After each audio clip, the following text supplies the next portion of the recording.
Okay, so on to the next tip. Okay, this is not a tip or anything, but it's more of a tool that you have to install. It's a screen capture tool. So by default, Hyperland doesn't have a screen capture tool, not that I know of. But yeah, so it's called Hyprshot.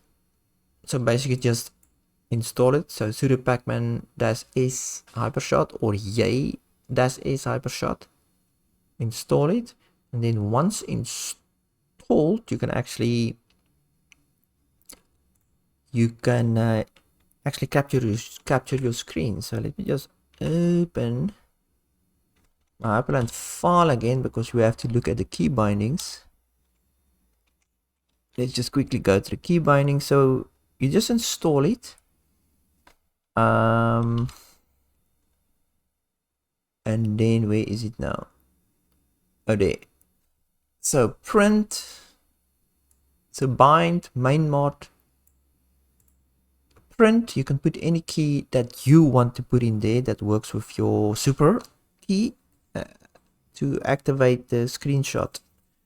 I just use the print screen key on my keyboard, which makes sense. So when I press super and print screen, I can have a selection screen here. And I select the area that I want printed. And there is the notification. We go now to my documents because it saves it in here. There it is. We can do another one. Let's delete these ones quickly. There's that notes of my scratch pad. I should probably save it in a different place because I will delete it. Right, so let's press it again.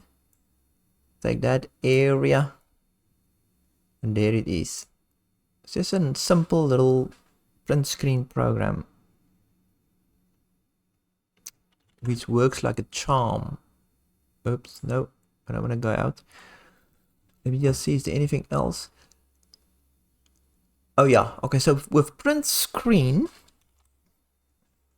with Hyprshot, they have different commands or flags that you can use. So the region gives you the ability to select the region that you want to do. The other ones is either you capture a specific window or your whole screen. But you're just gonna have to Google that and see what they call that ones. But I think the selection one is the best. So that's basically Hyprshot for you.